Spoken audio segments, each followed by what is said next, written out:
What's going on with Xbox? You might be asking. I've got just the man to ask. Rufus, can you tell us what's going on with Xbox? Bro is speechless right now. Are you kidding me? Xbox, you did it to Rufus again. Look at him. Look how he's like, bro. He's looking up at God for help right now. All right, ladies and gentlemen. Xbox Game Pass obviously has been the talk of the town these last, 7 days or so now. It's been pretty chaotic in the Xbox space. And with that, we have more news. This piece comes from Bloomberg, and it's about why exactly the Game Pass price hike kicked in. It's a lot of what you expect, but now we actually have numbers to work with, and we can go beyond that into just how successful Call of Duty Black Ops 6 was last year, yet that's still the underpinning for why Xbox is making such aggressive changes. So we're gradually making sense of this whole entire mess. Ladies and gentlemen, thank you for being here. If you're new here and you're into what's going on with Microsoft Gaming, consider subscribing. Okay, let's start from the bottom, work our way up. What was the last subscriber count we got for Xbox Game Pass? It was 34 million. That was announced in unison with the updates on the Xbox Business podcast episode, where we learned that Microsoft was effectively going multi-platform. Since then, we have not received a single subscriber count update, and we thought if we were ever going to get one, it would be after the launch of Black Ops 6, especially because some predictions were pretty bullish about what would happen with Game Pass and its growth. For example, GamesIndustry.biz was starting to predict that Game Pass could grow by 2.5 to 4 million subscribers.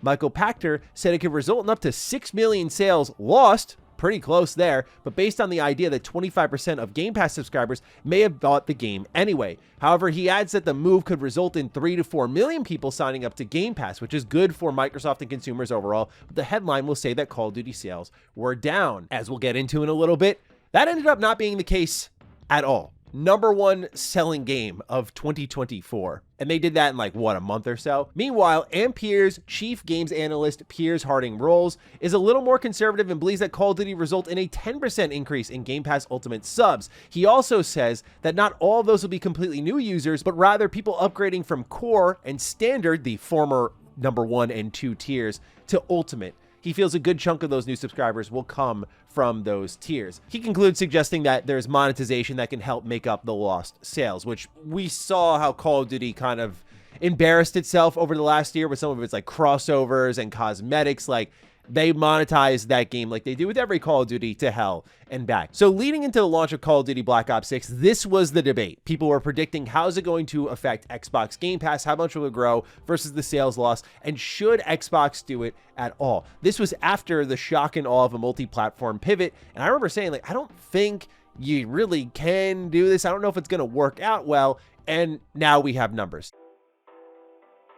And so now we dive into the Bloomberg piece about Xbox Game Pass, which says it shows cost of lost Call of Duty sales. The price hike and other changes to Game Pass plans are a sign that Xbox's big streaming push is still not generating the revenue it would like 8 years after launch, according to interviews with 7 current and former Xbox employees. The company is putting some of its top titles on the streaming service, but that's cutting into the sales of higher margin games like Call of Duty, which came with Microsoft's acquisition of Activision Blizzard, said the people who asked not to be identified discussing internal company matters. Xbox gave up more than $300 million in sales on Call of Duty on console and PC last year, according to one of the former employees who asked not to be identified discussing internal estimates. Quote, Game Pass hasn't delivered the explosive growth Microsoft anticipated post-Activision, and they've realized their infrastructure costs don't align with their pricing model, end quote, said Joost van Drunen, founder of the video game analytics firm Aldora.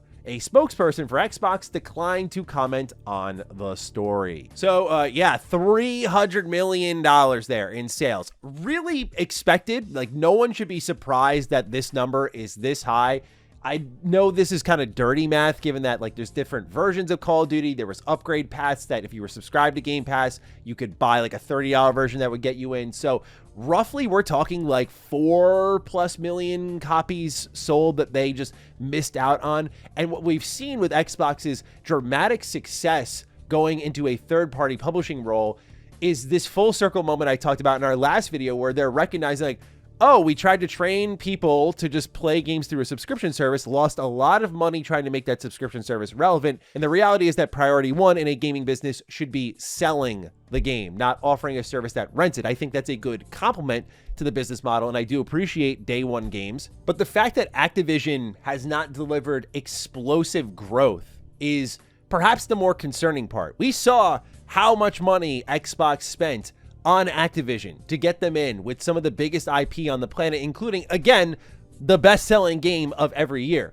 One of the reasons that I was pretty against the idea of Call of Duty entering Game Pass was simply this: if it ain't broken, don't fix it. But this is what Microsoft does. Think about what they did with like Skype as a great example, right? You buy something that people are enjoying, you gradually water it down, destroy it, the competition beats you out, you give up on it, and you don't blame yourself. Call of Duty is the top selling game every year except when Hogwarts Legacy came out. And if that's like your ratio, like, oh, we sometimes are defeated by like incredibly popular video games, you have a pretty good thing going for yourself. It's a well-oiled machine. You have 3 developers you rotate through. You have the complete infrastructure of support studios. Like, you have inherited a gold mine. You just don't touch it. You don't tamper with the formula. You look at the income every year and go, wow, Call of Duty, that makes a lot of money, doesn't it? You don't really touch anything, I think. Like, I think of that episode of SpongeBob where Patrick's in the museum touching everything and the cop's like, don't touch. Like, I was that cop. I was like, Xbox, don't touch.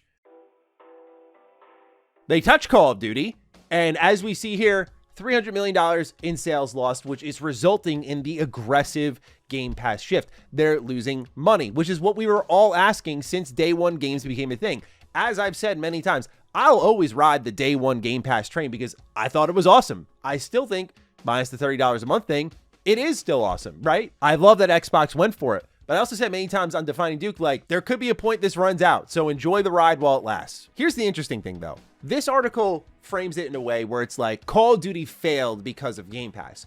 We don't know that for sure, and it's really hard to argue it failed when you look at some of the things that not only Microsoft is saying, but just raw sales numbers and statistics here.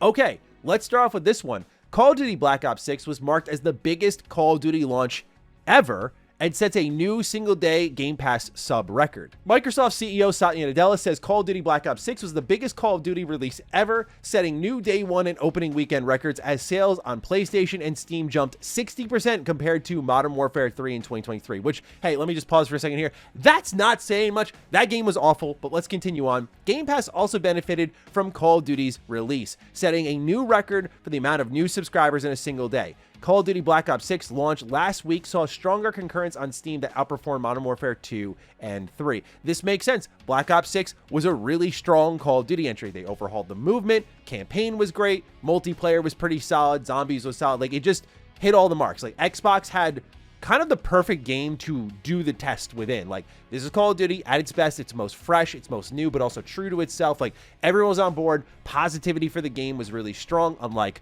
this year's Call of Duty, where it would be, I guess, a less favorable sample size. And so the results were there. Best player count in Call of Duty history ever. Even if Xbox isn't giving us numbers on that, we know the numbers Call of Duty puts up is astronomical. So having the best Call of Duty launch ever, even if it is just accounting for overall players, is still pretty substantial in my opinion. But we'll get into, I think, more money-focused stats in a second here. But what we got here is Nadella announcing the results during today's Microsoft earnings, which as usual focused heavily on the company's AI and cloud-based initiatives. According to Microsoft, Activision Blizzard helped drive a 43% rise in gaming revenue, while Xbox content and services grew 61%, which would include something like Game Pass. Meanwhile, as we can see, the tail of the tape, hardware dropped 29% at the time of Black Ops 6 launch. So what we've got here is Call of Duty lost $300 million in sales, but there's Microsoft out there saying like, hey, best Call of Duty launch ever. It's doing really good for us. And sales don't lie. You look at the December sales, Call of Duty led the charge. Not only that, but according to Matt Piscatella, Call of Duty Black Ops 6 finished as both the best-selling premium video game of December and the 2024 year. Call of Duty was the best-selling video game franchise in the United States full game dollar sales, excluding add-on content, for a record 16th consecutive year. So in a year where Call of Duty lost $300 million in sales, it was still the best-selling video game of the year while on Game Pass and resulted in the biggest single day growth, which, by the way, the last time we heard that statement was when Starfield came out. Starfield ends up in the top 10 of 2023's best-selling games and had, like, I think 10 plus million players. Like, that was another, despite how you feel about the quality of the game, just talking commercially, was a successful video game. But the story with Starfield was similar because Xbox's content and services only grew a slight percentage the quarter after Starfield had launched.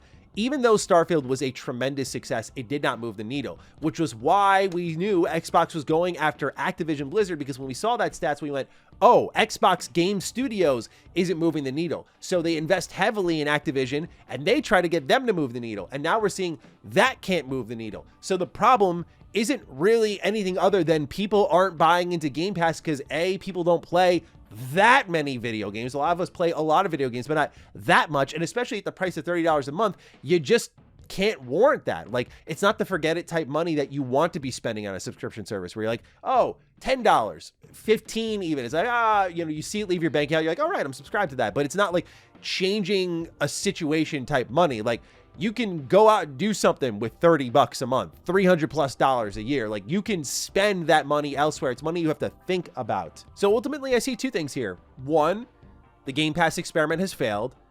Two, Call of Duty still managed to find some level of grand success in the scheme of things and could not change the outlook of Game Pass, which is why they are trying to bleed you dry. This is the acceptance stage of Game Pass is not making enough money. Even with the biggest swing we could have imaginably taken, the best-selling game of last year was in Game Pass. It was a highly desired game. It did not drive our subscriber count up enough. We need to jack up the price so that even when millions of people are leaving, those who are staying and paying $30 a month make up that difference. That's how we get here and now. What it also shows me is that Xbox is still making a lot of money while giving you less, despite them telling you they're giving you more.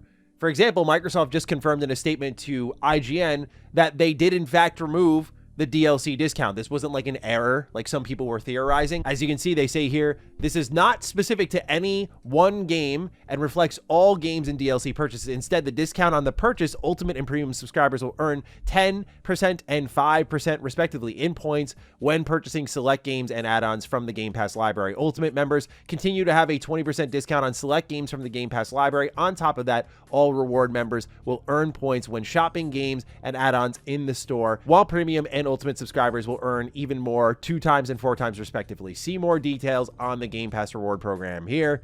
And it's interesting to see such an aggressive shift by Xbox, not just because it makes them less competitive, but because there was just a study done by Ampere over here on gamesindustry.biz where they highlight that Xbox players are playing more than other platforms, Steam, PlayStation, but they're also playing them for far less time. So they're diving into the Game Pass library, presumably, and then diving out of games, in and out, in and out, in and out. And this has been reconfirmed by many studios. Like, we just heard Machine Games talking about Indiana Jones and saying, you know how Game Pass goes, like people come in and they leave pretty quickly. So if Xbox is trying to get monthly active users, which is what Microsoft as a whole cares about, to kind of devalue that, shows that that strategy isn't making them a lot of money, and they clearly need to start selling video games. Again, when they look at how well things are selling for their games on other platforms, it probably makes them think, hey, what if we could do that over here? And just like Xbox Live Gold, where they tried to jack up the price of that 4 years ago, remember that?